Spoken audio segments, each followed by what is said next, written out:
Bangladesh cricket team আমাদেরকে হাসানোর চেয়ে কাঁদিয়েছেন অনেক বেশি। টি-20 বিশ্বকাপে বাংলাদেশ বনাম আফগানিস্তানের একটি ম্যাচে বাংলাদেশ ক্রিকেট টিম আমাদেরকে আশা জাগিয়েছিল। 12.1 ওভারে ম্যাচ জিততে পারলেই বাংলাদেশ সেমিফাইনালে চলে যেত। 12.1 ওভারে মাত্র 116টি রান করতে পারলেই স্বপ্নের সেমিফাইনালে যেত বাংলাদেশ। আশা জাগিয়ে সেই আশা পূরণ করতে পারলো না, শেষ পর্যন্ত সেই ম্যাচটা হেরে যায়। সেদিন কাঁদিয়েছিল কোটি ক্রিকেট প্রেমিকদের, আশা ভরসা সব শেষ হয়ে যায়। সেদিন মনে হয়েছিল বাংলাদেশের খেলা আর দেখবো না, কিন্তু যখন বাংলাদেশের খেলা শুরু হয় তখন আর খেলা না দেখে থাকতে পারি না, খেলা দেখতে বসে যাই। জিতলেও বাংলাদেশ, হারলেও বাংলাদেশ। খেলার মধ্যে হার জিত তো থাকবেই, এক দল হারবে এক দল জিতবে, এটাই নিয়ম।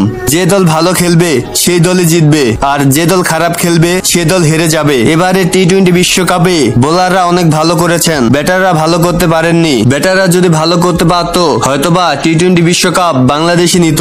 শুধুমাত্র তৌহিদ হৃদয় ছাড়া সেরকম রান কারো ব্যাট থেকে দেখা যায়নি। আশা করি বাংলাদেশ সামনে ভালো কিছু করবে। 2026 সালে টি-20 বিশ্বকাপের আরো একটি আসর অনুষ্ঠিত হবে, আশা করা যায় বাংলাদেশ অনেক ভালো করবে।